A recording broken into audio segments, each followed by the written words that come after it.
Everyone wants lower CPCs in Google Ads. It sounds like the obvious goal, right? Pay less per click, get more traffic for your money, make more profit. But here's the truth that nobody talks about. Decreasing your CPCs is not always a good thing. In fact, chasing lower CPCs without understanding the bigger picture can actually hurt your results. My name is Daryl and I've been running a Google Ads agency called Big Flare for over 12 years now. I've helped hundreds of businesses to scale with Google Ads, and I've tested every Google Ads strategy under the sun in my time. And in this video, I'm going to tell you the truth about CPCs that most advertisers get wrong. Plus, I'm going to give you 5 smart optimization strategies that can actually reduce your costs without blocking access to your highest value customers. Let's dive in. All right, so before we get into the strategies, I need to share something with you that's really important. Here's the thing, you can't look at CPC in isolation. At the end of the day, what matters most is how much money you make, not how cheap your clicks are. And CPC is only one part of the equation that determines how much revenue you're going to generate. You also need to factor in conversion rate and average order value. And here's the critical insight that most advertisers miss. Cost per click going up can actually be a good thing if that traffic converts at a much higher rate and or has a much higher average order value. The conversion rate and the AOV are often highly related to the cost per click you're actually paying. Think about it this way, as you or Google's algorithm finds better traffic that's more likely to convert and buy more, the cost per click for that traffic is naturally going to go higher. Why? Well, because it's higher value traffic. Higher value traffic will also have a higher cost because that's the traffic that all the other advertisers want to get as well. And remember, with Google Ads, you're bidding in an auction against all your competitors. And the juiciest traffic will also be the traffic with the highest price at auction. So yes, you're paying more per click, but those clicks are from people who are much more likely to buy and spend more when they do buy. So this is why decreasing your CPCs is not always a good thing. In fact, it can be a terrible thing if you're blocking access to the most valuable potential customers. So let me give you an example. Imagine you have 2 scenarios. In scenario 1, you're paying $1 per click with a 1% conversion rate and a $50 average order value. In scenario 2, you're paying $3 per click with a 4% conversion rate and a $100 average order value. Now in scenario 1, you're spending $100 to get a $50 sale. You're actually losing money. But in scenario 2, you're spending $75 to get a $100 sale. So there you're making $25 profit per sale. The higher CPC scenario is actually way more profitable. And if you ask me, I would rather have that higher CPC traffic. Thank you very much. This is why I don't recommend adding maximum CPC bid limits when you're using any of the automated bidding strategies that are focused on conversions. Here's the thing about CPC bid limits. Yes, they will lower your average CPC, but they will also prevent Google from showing on your highest value users. Now look, I know Google sometimes bids too high by mistake. It does happen. But across millions of auctions, the algorithm usually gets this right more often than it gets it wrong. Limiting CPCs typically harms revenue more than it helps. So if chasing lower CPCs at all costs is the wrong approach, what should you do instead? With all that said, there are smart optimization techniques that you can use to reduce your CPCs without blocking access to high intent buyers. So these are 5 strategies to improve efficiency without sacrificing performance. They work by either improving the quality signals that Google sees from your ads, or by cutting out wasted spend on irrelevant traffic. Let's dive into each one by one. The first strategy is quality score optimization, and this applies specifically to your search campaigns. Improving your quality score reduces your cost per click. This is one of Google's core mechanisms for how the auction actually works. Google rewards advertisers who provide a good experience with lower costs. Now, quality score is determined by 3 factors. First up, expected click-through rate. Secondly, we have ad relevance, and third, landing page experience. Now, I recommend focusing on expected click-through rate and ad relevance at first, because these have the biggest and fastest impact on your quality score. So let's talk about improving your click-through rate. The key here is writing better ads that compel users to click. Test different headlines to see what resonates with your audience. Include pricing or offers when relevant, because this pre-qualifies clickers and increases relevance. Use emotional triggers or urgency, things like limited time or bestseller can boost CTR significantly in some cases. Next, improve your keyword to add to landing page relevance. This is huge. Tighten your ad groups so that the keywords closely match your ad copy. If you have an ad group with 20 different keywords and they're all different themes, and then you've just got one generic ad, your relevance will suffer. Instead, group similar keywords together into themes and write ads that specifically speak to those themes. And make sure your landing page contains the keyword you're targeting. Google looks at landing page content when calculating quality score. Finally, improve your landing page experience. Page load speed matters a lot here. If your page takes more than 3 seconds to load on mobile, you're losing quality score points and potential customers. Make sure your mobile experience is excellent. More than half of e-commerce traffic actually comes from mobile devices these days. And also make sure to add trust signals like reviews, guarantees, and secure checkout badges. Right, strategy 2 is product image optimization, and this is one of the biggest CPC levers you have in shopping and performance max campaigns. Better images leads to higher click-through rates. And here's the beautiful part: Google rewards higher click-through rates with cheaper CPCs. It's just how the auction algorithm works. When your shopping ads get clicked on more often, Google knows your ads are relevant and useful, so they charge you less to show them. Let me walk you through the image quality improvements that matter the most. First up, use high-resolution images with sharp focus. Blurry or pixelated images scream unprofessional, and people scroll right past them. Second, as your base image, start by using a clean white or neutral background. These make your product pop and look professional in the shopping carousel. Third, make sure your product takes up most of the frame.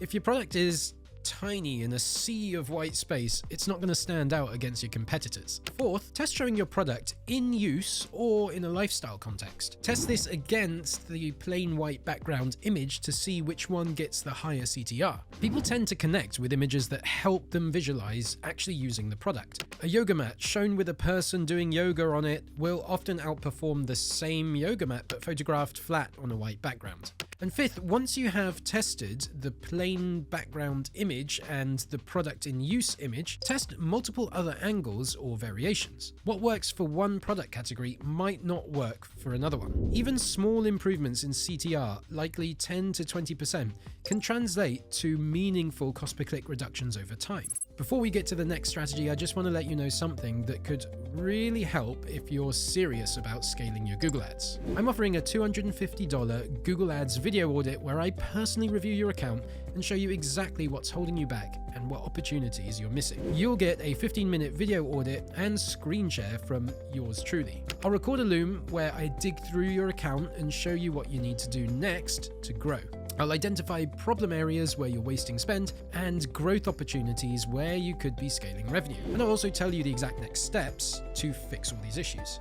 Now, I've personally audited over 1,000 Google Ads accounts in my time, and I have generated over $150 million in revenue on behalf of my clients. So if you want my expert eyes on your account, click the link in the description to book your video audit with me. All right, let's dive into the next strategy. Strategy 3 is about breaking out your high spend but low ROAS products into their own campaigns. Now, this applies to both shopping and performance max campaigns. So here's the situation.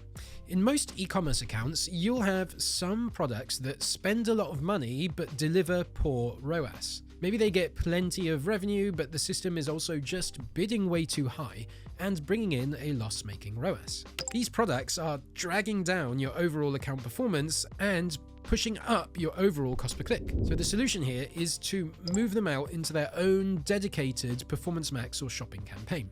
Then what you do is you set a higher target ROAS on that campaign than the previous average ROAS of those products. So this forces Google to bid less aggressively on those particular products. And the result?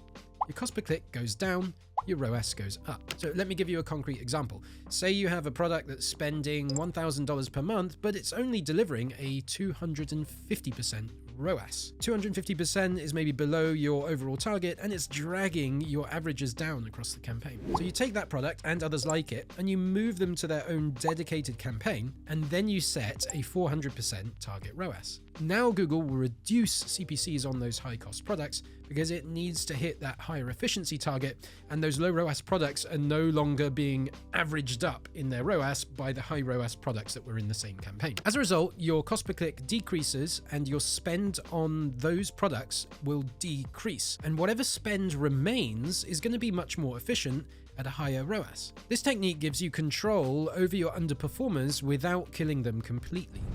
Strategy 4 is all about ad assets, formerly known as ad extensions. Now, this might sound basic, but I see so many accounts that are missing obvious opportunities here. Make sure every relevant asset and extension is set up. Extensions increase your ad size and visibility on the search results page. When your ad takes up more real estate, people are more likely to notice it and click. And then that higher click-through rate reduces your cost per click because Google rewards engaging ads. When your ad is shown, Google will pick the assets from those available that it thinks will get the highest CTR. The more assets you give to Google, the more choices it has, so it can get your CTR higher and thus your cost per click lower than if you had added too few assets or none at all. Now focus especially on site links. Site links are the additional links that go below your main search ad. I recommend adding site links at the account level for broad coverage across all your campaigns, but also add campaign level site links tailored to your top spending campaigns. Let me give you an example. Say you're an e-commerce store selling home goods. At the account level, you might have site links for shop the sale, free shipping, customer reviews, and bestsellers. These are relevant across your whole business. But for your specific bedding campaign, for example, you'd add campaign level site links like shop duvet covers, shop pillows, shop sheets, and bedding sale. These specific site links make your ads much more relevant to people searching for bedding products. Now, beyond site links, there are other important assets to set up. Callouts are great for highlighting benefits like free shipping, 30-day returns, or 24/7 support. Structured snippets let you list product categories or brands that you carry. Promotion assets display your sales and discounts directly there within the ad. And image assets add visual appeal to your text ads. Now, for a full guide on all the best assets to set up, plus a tutorial on how to actually do it, check out my ad assets video that's linked in the description below this video. Now, strategy 5 is all about optimizing your creative within Performance Max campaigns. Now, this one comes with an important caveat. You should improve your images, videos, headlines, and descriptions in your PMax asset groups, but only really focus on this if those placements are actually driving meaningful volume. Here's the thing, Performance Max shows your ads across multiple channels: search, shopping, display, YouTube, Discover, and Gmail. But not all channels will drive equal results for your business. Before you spend time optimizing creatives, check your channel performance report first to see which placements actually matter. In Google Ads, click into your Performance Max campaign and then select the channel performance report on the left-hand side. Now, this flowchart up at the top is worthless. Scroll down to the bottom here to look at this table down here instead. Now, you want to look at this table down here, and also you want to make sure you have the columns enabled for conversion value over cost and cost per conversion. Now what you can do is look at which channels are actually driving decent sales volume for you, and you can see what their ROAS is. Like, if YouTube drives only 3% of clicks, then video optimization isn't going to be a priority. You could end up spending weeks creating beautiful videos that barely move the needle. But then let's say if display drives 40% of your traffic, then image quality becomes absolutely critical. And then that's where your optimization efforts should go when it comes to the creative assets added to Performance Max. Now, under the search area, the ads using product data are going to be your shopping ads, and the ads without product data are your search ads. For shopping ads, you want to optimize your product feed images as per the previous step in this video. For search ads, if you see good volume going on in there, you need to optimize the headlines and descriptions that are attached to the Performance Max campaign. Always focus your creative optimization efforts where they will have the biggest impact on your actual results. Now, once you've figured out which type of creative you need to optimize, head over to your asset groups, then click View Asset Details. Set a filter so that you only view the asset type that you need to optimize right now. In this report, you want to look at the CTR of the assets and also their return on ad spend, or ROAS. For the assets that get really good performance, just look at them and try and get a sense of what works well for you. Maybe you'll notice that headlines mentioning a specific use case or strong social proof tend to be top performing. Once you've gotten an understanding of what works, now you can look at your lowest performing creatives. These are the ones that you need to now swap out and replace with new creatives that you hope will perform better. When swapping those out, make sure to use what you know about what tends to perform best for you, and try and craft new assets that will outperform. Now that you know how to optimize your CPCs across different campaign types, you might be wondering about the best way to structure your Performance Max campaigns for maximum efficiency. If that's you, don't worry, I got you covered. Check out this video right up here, where I break down the best PMax campaign structure for Google Ads that we use at Big Flare for our 7- and 8-figure e-commerce clients. The video is all about setting up your PMax campaigns the right way from the get-go so that you don't waste money later. So click the link up here to check that one out, and I'll see you over there. Good luck with your campaigns. I'll catch you in the next one.